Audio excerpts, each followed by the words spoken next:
1 Samuel, capítulo de número 1, versículo de número 9 e 10. Está escrito assim: certa vez, quando terminou de comer e beber em Siló, estando o sacerdote, ele sentado numa cadeira junto à entrada do santuário do Senhor, Ana se levantou e, com a alma amargurada, chorou muito e orou ao Senhor. E fez um voto dizendo: ó Senhor dos exércitos, se tu deres atenção à humilhação da tua serva, te lembrares de mim e não te esqueceres de tua serva, mas lhe deres um filho, então eu o dedicarei ao Senhor por todos os dias de sua vida, e o seu cabelo e a sua barba nunca serão cortados. Amém? Glória a Deus. Amados, Deus, Ele é tremendo, e Deus, Ele trabalha de uma maneira muito especial a história para estabelecer a sua vontade, para realizar e estabelecer a sua vontade. Você sabe que muitas e muitas vezes, Deus, Ele teve que trazer consertos sobre o povo de Israel.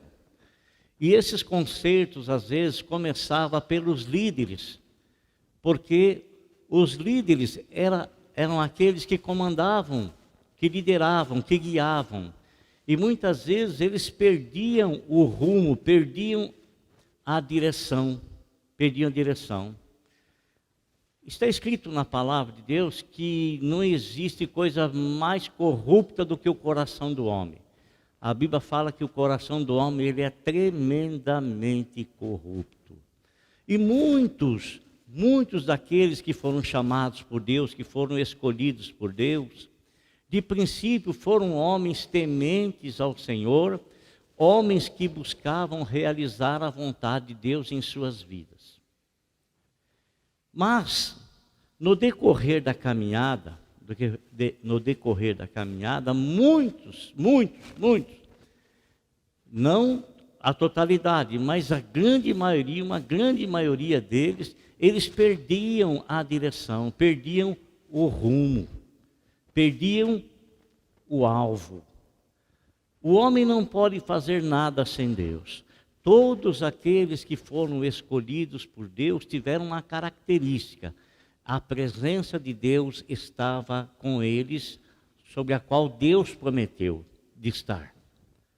Agora, muitas dessas pessoas, irmãos, eles eram humildes diante do Senhor. Por isso eu quero chamar a sua atenção. E chamando a sua atenção, quero chamar a minha atenção também. Quando a Bíblia fala assim, que nós devemos olhar por nós mesmos, examinai o homem a si mesmo, é que nós temos um parâmetro, nós temos alguma coisa através da qual nós podemos examinar. O apóstolo São Paulo, quando ele estava para ministrar a Santa Ceia, ele, antes de fazê-lo, ele chamava a atenção das pessoas. Ele não chegava e dizia assim: você pode participar, mas você não pode. Você pode, você não pode. Ele dizia assim: examine a sua vida. Examine, pois, o homem a si mesmo. Uma introspectiva, um exame. E esse exame, o que é que eu tenho como parâmetro para me examinar?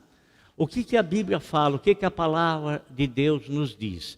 Quando eu estou com febre, eu tenho um termômetro para medir minha febre. Quando penso que estou com alguma alteração na pressão, eu tenho um aparelho para medir minha pressão. E a minha vida espiritual, com o que amesso? Eu amesso pela palavra de Deus. A palavra de Deus. A Bíblia fala assim: se nós não falarmos segundo a palavra, e se nós não agirmos segundo a palavra, nós nunca iremos ver a alva. Quando fala da alva, está falando do dia vindouro, do dia que está decretado na eternidade para se revelar, para se manifestar a glória de Deus à sua igreja e ao seu povo, arrebatando-a e levando-a para a presença dele. Então, amado, tudo quando a gente começa com maior ânimo, com maior zelo, com maior cuidado. Às vezes a pessoa ela está louca, está precisando de um trabalho, está precisando urgentemente de um trabalho, precisa de um trabalho. E ela fica desesperada, porque ela precisa do trabalho, porque ela precisa ganhar o pão pelo trabalho, ela precisa ter o seu dinheiro, a sua sobrevivência. E às vezes a pessoa ela consegue um emprego, e quando ela consegue, ela fica feliz, feliz, feliz.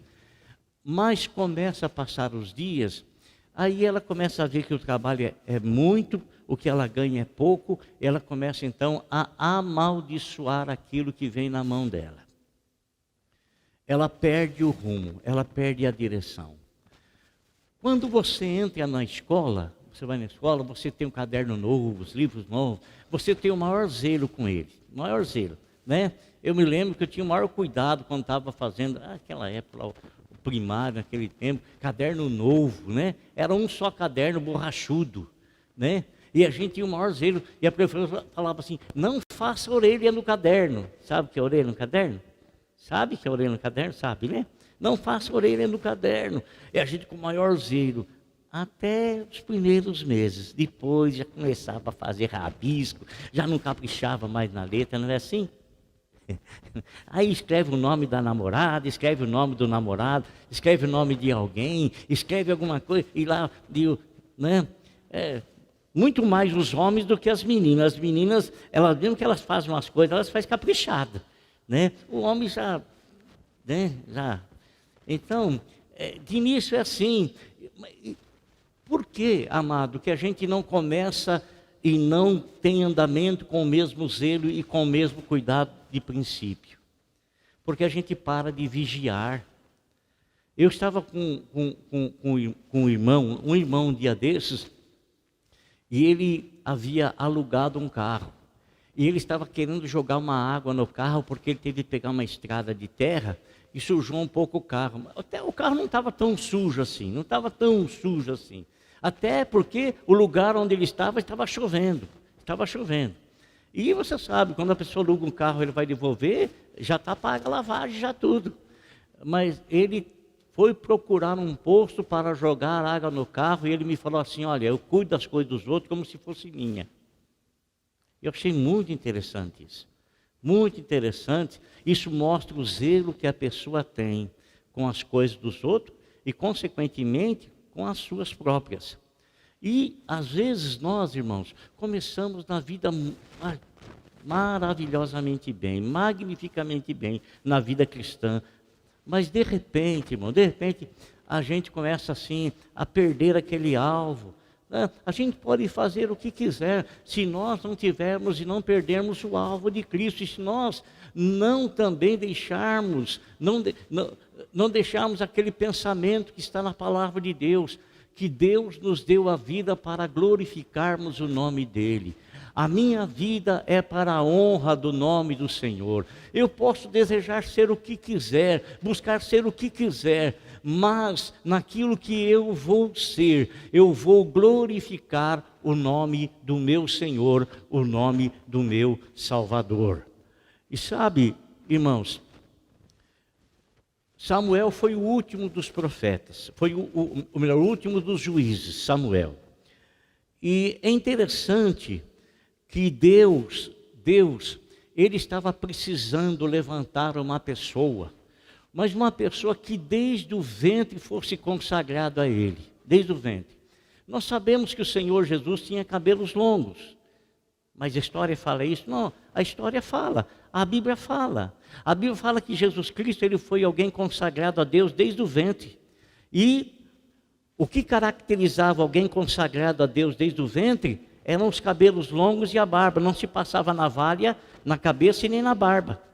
Tinham cabelos longos e barbas longas, Por isso nosso Senhor era assim, por isso que Sansão também era assim, porque ambos foram consagrados a Deus desde o ventre. E todavia, nós lemos aqui um outro também, que a própria mãe estava em oração falando com Deus, dizendo, se Deus lhe desse um filho, ela iria consagrar esse filho ao Senhor por toda a vida, e navalha não se passaria na sua cabeça e nem na sua barba. Isso é um voto de nazireu. Não é nazareno. Nazareno é quem nasce em Nazaré. Nazireu era aquelas pessoas consagradas a Deus desde o ventre. João Batista não foi, Jesus Cristo não foi, Samuel não foi, Sansão não foi, né? Eram essas pessoas. É lógico que os costumes vão se passando, né? Agora, irmãos, olha uma coisa. Por que o Senhor estava desejoso de levantar uma pessoa desde o ventre? Porque, amado, como eu estou falando para vocês, a pessoa quando ela recebe uma consagração do Senhor, uma unção do Senhor, ela tem que velar muito por aquilo. Ela tem que cuidar muito daquilo. Ela tem que ter aquilo como uma joia preciosa, como uma escolha feita pelo próprio Deus. Ter zelo, ter cuidado com aquilo, sabe? Não começar bem apenas, mas começar bem, caminhar bem e terminar bem, terminar a carreira bem, chegar ao final bem. Muitas pessoas, amados, e eu não estou aqui querendo julgar quem quer que seja, porque eu sei que o homem é terrível. Ai de nós se não fosse a compaixão de Deus, ai de nós se não fosse o amor de Deus, ai de nós se a mão do Senhor não estivesse a nos amparar, a nos acolher, a nos proteger, ai de nós. Então, nós não estamos com o intuito de falar desse, daquele outro.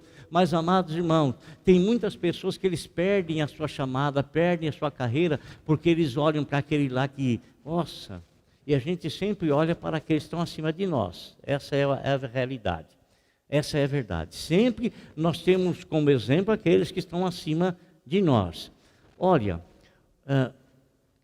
eu era adolescente. Pensa num homem para fumar. Era meu pai. Mas fumava, irmão, mas fumava. Ele entrava no banheiro de manhãzinha, 6 horas da manhã, ele só ia sair de lá às 7 horas. Ele fumava quase um maço de cigarro dentro do banheiro, ouvindo notícias da Jovem Pan, daquela época ainda. Sabe?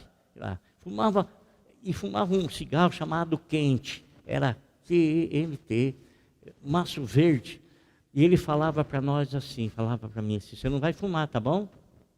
Vai. Você não vai fumar. Mas ele está lá, você não vai fumar. Eu aprendi a fumar também. Porque o falar não resolve. O exemplo é que fala mais alto. Né? O exemplo é sempre que fala mais alto. E muitos filhos são repreendidos pelos pais, mas os pais falam sem autoridade. Porque o pai fala para não fazer aquilo que ele mesmo faz. Né? Aquilo que ele mesmo faz. Então não adianta o pai dizer, não faça se ele faz. Né? Não adianta aquele provérbio, faça o que eu digo, mas não faça o que eu faço. O exemplo, aquilo que você vê, fala mais alto que qualquer palavra. Então, irmão, lá no princípio, Deus havia chamado um homem, e ele fazia parte da linhagem sacerdotal. Esse homem chamava-se Eli. E Eli, como todos os demais, começou muito bem, caminhando com o Senhor, e Deus abençoava ele, e Deus confirmava o sacerdócio dele. E o sacerdócio era uma linhagem, passava-se daquela tribo passava-se a linhagem de pai para filhos. E o sacerdote Eli tinha 2 filhos, Ofni e Finéias, 2 filhos. Só, amado, que esses 2 filhos, eles começaram a fazer coisas erradas. E o pai não reprovava. O filho fazia coisa errada e o pai deixava. Fazia coisa errada e o sacerdote Eli não falava absolutamente nada. Todas as pessoas sabiam o que aqueles 2 filhos faziam, mas aquelas pessoas respeitavam a ordenança celestial, a hierarquia, a unção, eles respeitavam. Mas se Deus colocou, Deus também? Deus coloca e Deus Deus coloca e Deus, Deus colocou, Deus tira. Deus coloca e Deus tira. O que foi sucedendo, irmão? O que foi acontecendo? Foi acontecendo que chegou um momento que Eli perdeu toda a autoridade sobre os filhos. Toda a autoridade. Toda a autoridade. Deus, observando tudo aquilo, Deus disse: essa linhagem sacerdotal não vai permanecer.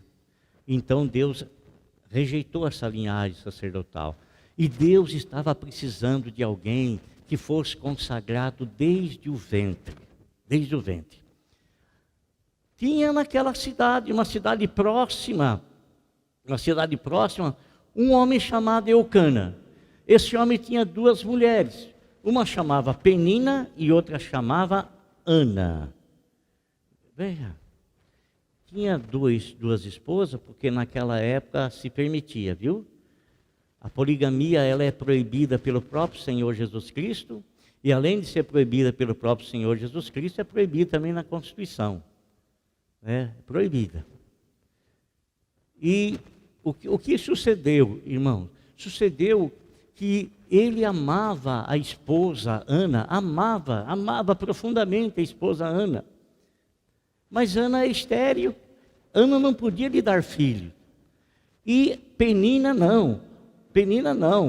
Ele tratava Ana com mais amor do que a outra, muito embora a outra tinha um ventre frutífero. Ela tinha filhos e filhas. E o que acontecia? Acontecia que Penina sabia que Eucana amava Ana. Mas ela também sabia que Ana era estéril. E o que ela fazia? Ela zombava. Ela irritava a Ana, ela humilhava a Ana por Ana não poder gerar. Humilhava, envergonhava, zombava, porque Ana não podia gerar. Agora, irmãos, todos os anos a família subia dessa cidade para Jerusalém para adorar a Deus lá no templo. Todos os anos. Era, na verdade, uma ordenança de Deus. Todos os anos a família subia para adorar a Deus lá em Jerusalém. E nesse dia, Ana estava se alimentando com os demais e ela saiu da mesa e ela foi lá no templo. Quando ela chegou no templo, o sacerdote Eli estava sentado numa cadeira. Então ela passa por ele e ela se ajoelha e ela começa a falar com Deus do fundo do coração dela, só que não se ouvia o que ela falava. E a atitude dela chamou a atenção do sacerdote Eli. O sacerdote começou a olhar para ela e via que ela só balbuciava a palavra, e ele a julgou erradamente.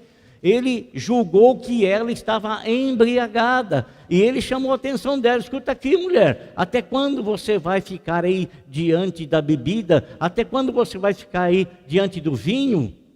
Ela falou: não, senhor, o senhor está enganado. O senhor está enganado. Eu não sou filha de Belial. Eu não estou. Eu não estou bêbada, não. Eu estou com amargura de alma. Eu estou com uma dor muito forte no meu coração. Eu estou muito aborrecida, muito chateada, estou humilhada. E eu estou aqui pedindo a Deus que Deus me dê um filho. E se Ele me der um filho, eu vou consagrá-lo desde o ventre. E quando eu desmamá-lo, eu vou trazer aqui no templo, para que ele permaneça aqui como servo do Senhor. Irmãos, nós, pais, nós projetamos muitas coisas para os nossos filhos. E não tem nada de errado nisso, não. Muitas coisas.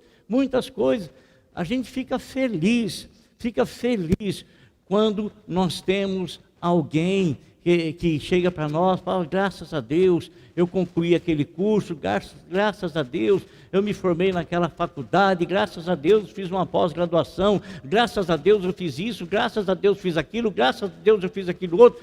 E porque é uma bênção de Deus, Agora, irmão, uma das coisas tão importantes, mas tão importante, que as mamães, e muitas delas sempre fazem, às vezes a gente conversa com alguma mãe que está grávida, e a gente pergunta como é que está a gravidez, e a mãe passa a mão assim na barriga, né, e fala, está uma bênção, está uma bênção. E a mãe que é cristã, ela ora pelo filho desde os primeiros momentos que ela tem a convicção de estar grávida. Ela começa a orar pelo filho que está sendo gerado ali. Ela começa a orar, ela começa a abençoar, ela começa a agradecer a Deus, ela começa a glorificar a Deus pela criança que está sendo gerada no ventre. E logicamente todos nós pensamos as melhores coisas para os nossos filhos. E logicamente nós pensamos para os nossos filhos, desejamos que os nossos filhos alcancem, além daquilo que nós conseguimos alcançar. Além daquilo. O que eu estou falando em sabedoria, em conhecimento, em desenvolvimento, em crescimento. Não é isso que a gente almeja, irmão? É isso que a gente almeja, sim. A gente sonha coisas para os nossos filhos. Muito embora, às vezes, a gente, com as nossas atitudes, a gente às vezes quer intervir naquilo que o filho poderá ser no amanhã. Olha, eu falava de manhã que o meu filho mais velho com o outro tem 10 anos de diferença, aproximadamente. 10 anos. Então, quando um se formou, o outro ainda não estava na faculdade. Ainda não estava. E eu não intervi nada na escolha profissional de nenhum dos dois. Mas, uma vez conversando com o Gabriel, que é o mais novo, eu falei para ele, olha, eu acho que uma boa faculdade que você poderia fazer é a faculdade de economia. E ele tinha um vestibular, não me lembro agora se é no Rio de Janeiro, não lembro. Até conversei com ele hoje à tarde e nem perguntei isso para ele. Ou se era no Sul, não sei. E ele foi fazer um vestibular numa faculdade federal, e ele fez vestibular para economia e passou. Mas quando ele voltou para Pouso Alegre, ele foi fazer aquele teste que se faz, teste para saber a aptidão profissional, né? E a aptidão dele é a mesma do mais velho. A mesma coisa do mais velho, né? Então, ele não foi fazer economia, que era um desejo meu, mas ele foi fazer aquilo que ele teve mais aptidão, segundo os estudos esses estudos para saber a profissão mais adequada para a personalidade da pessoa, né? E os dois se formaram, os dois são publicitários. Então, irmão, o que eu estou querendo dizer com isso? Estou querendo dizer com isso que a gente sonha, mas a gente não pode intervir. A gente pode direcionar, pode dizer, pode falar, mas não é você que vai ser a profissão na vida do seu filho. Ele tem que escolher. Naquela época, então, o sacerdote, ele recebia dos pais, passava para os filhos, recebia. Mas, irmãos, o sacerdote ele foi colocado de lado, consequentemente, os filhos dele também foram colocados de lado, e Deus estava precisando de uma pessoa consagrada desde o ventre. Então, Deus, ele fala profundamente no coração de Ana, e Ana, ela queria ter um filho, e ela consagrou, prometeu ao Senhor, se Deus lhe desse esse filho, ela iria consagrar esse filho ao Senhor desde o ventre. E a Bíblia nos fala, irmãos, que quando ela fez esse voto com o Senhor, é como se o Senhor falasse assim, era isso que eu estava esperando. Amado, presta atenção no que eu vou dizer para você. Às vezes, nós temos a visão de algo, de alguma coisa, e essa visão, às vezes nós achamos que não é uma visão para nós, mas é uma visão para nós, porque somos nós que estamos enxergando aquilo, somos nós que estamos vendo aquilo. Por exemplo, olha aqui,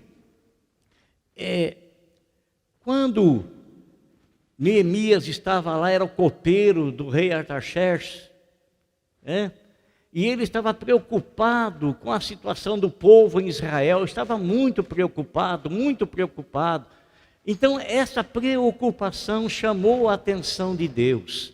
Chamou a atenção de Deus. Por quê? Porque Deus tinha a mesma preocupação. Quando Neemias recebeu a visita de pessoas que vieram, parentes seus que vieram de Jerusalém, de Israel, e ele perguntou, questionou, como é que estão nossos irmãos, como é que está a nossa cidade? Quando ele ouviu que a cidade estava arrasada, ele entrou em choque. Quando ele viu que o povo lá estava sendo massacrado pelos inimigos, ele entrou em choque. Quando ele soube que os muros estavam partes deles derrubados e que as portas haviam todas arrancadas e os umbrais ateados fogo, ele ficou com o coração partido, a mesma coisa que Deus estava sentindo, mas Deus estava esperando que alguém sentisse a mesma coisa que ele estava sentindo. Quantas pessoas sabiam da situação que estava? Muitas, mas as pessoas sentiam, mas como se falasse assim, não tenho nada a ver com isso, não tenho nada a ver com isso, não tenho nada a ver com isso. Não sou responsável por isso. Neemias não. Quando ele ouviu a situação, o coração dele, irmão, se voltou de uma tal maneira. Era isso que Deus queria. O sentimento de Deus que estivesse no coração de um homem. E esse homem, então, se dispusesse a fazer alguma coisa. Então, esse homem iria ter a força de Deus junto de si. Amado, às vezes a gente vê uma necessidade que nenhuma outra pessoa vê, você sabia? Às vezes a gente vê uma situação que nenhuma outra pessoa enxerga, que nenhuma outra pessoa... Mas por que Deus nos fez enxergar? Por que Deus nos fez ver? E por que às vezes a gente fica indignado com determinadas situações? Por que Deus nos mostra? Deus nos mostra para nós orarmos, Deus nos mostra para nós agirmos, Deus nos mostra para nós termos atitude. E Deus não mostra para você tratar a coisa com indiferença. Pode deixar, tem outro ali que... É você que está enxergando a situação, é você que está vendo a situação, é a você que Deus está revelando a situação, é a você que Deus está mostrando a situação, é para você. Então, é Deus falando, eu quero que você faça alguma coisa. O que você está sentindo está vindo da minha parte, o sentimento que você está tendo é o mesmo que eu estou tendo, a indignação que você está tendo é o mesmo que eu estou tendo, mas eu quero ação. Não adianta se indignar e ficar. Ação, atitude. Então, quando Ana estava indignada porque ela era zombada por não ter filho, e que ela vai falar com o Senhor, era o Senhor falando, Ana, eu estou precisando de alguém consagrado a mim desde o ventre. Eu estou precisando de alguém consagrado a mim desde o ventre. Irmão, aquelas palavras que Ana falou, pronunciou diante de Deus, não foram palavras apenas dela, não. Foram palavras acompanhadas pelo sentimento que Deus colocou no coração dela. Tocou no coração dela. Tocou na alma dela. Tocou. E o que aconteceu, irmão? Foi levantado ali esse jovem, e veja bem uma coisa, irmãos, olha, os nossos pais são as primeiras autoridades colocadas sobre a nossa vida. Eu estou cansado de ver muitos casamentos fracassados, porque o pai e a mãe alertou o esposo ou a esposa, porque há uma visão ampla dos pais, enxerga lá na frente, olha, e que muitas vezes a pessoa teimosamente vai lá e toma uma atitude não amparada pela autoridade dos pais. Lógico que não é os pais que vão casar, e nem os pais determinar com quem você tem que casar, mas as orientações dos pais são excelentes, são muito boas. E não despreze as orientações do seu pai e não despreze a orientação da sua mãe. Aquela família perdeu a autoridade porque o pai não se importava, não se indignava com as atitudes erradas dos filhos, e os filhos também não se importavam em nada em obedecer ao pai. Em nada. Então, ali foi levantado um profeta, Samuel. A Ana o desmamou, e Ana, como havia prometido, o levou no templo. E ele estava lá no templo, e ele foi aprendendo os ofícios do templo. Foi desenvolvendo. Querida irmã, sonha o melhor sonho para os teus filhos. Querido pai, sonhe os melhores sonhos para os teus filhos.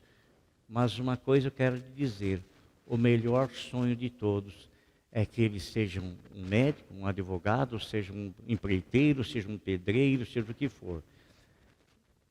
Pode ser um sonho, isso aí pode ser um sonho.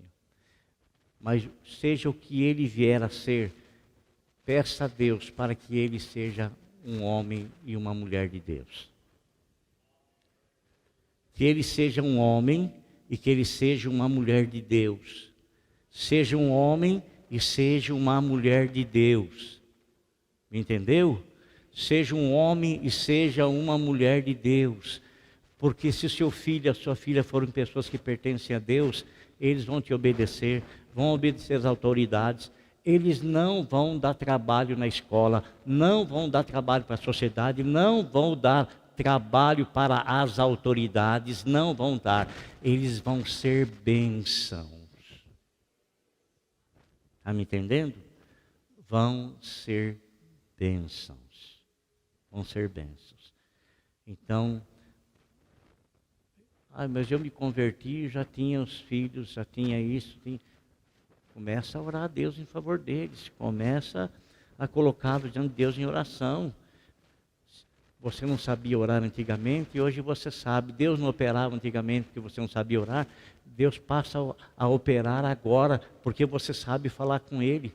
Balbucie, fale como Ana falou: Senhor, olha a minha situação, olha as minhas condições. Talvez você, meu amado irmão, amada irmã, esteja passando uma situação muito difícil na sua casa, muito difícil. Fala isso para Deus, fala isso para Ele. Fala lá com a tua alma, fala com o profundo do teu ser. Fala, irmão. Isso não quer dizer que Deus não esteja ouvindo a tua oração até agora. Deus está ouvindo a tua oração ainda, mas quem sabe a tua oração ainda não chegou na medida exata da necessidade.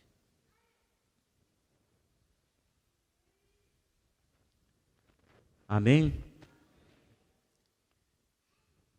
A melhor de todas as coisas é você desejar o melhor para os teus filhos. Mas o melhor que você tem a desejar é que ele ou ela seja uma pessoa de Deus.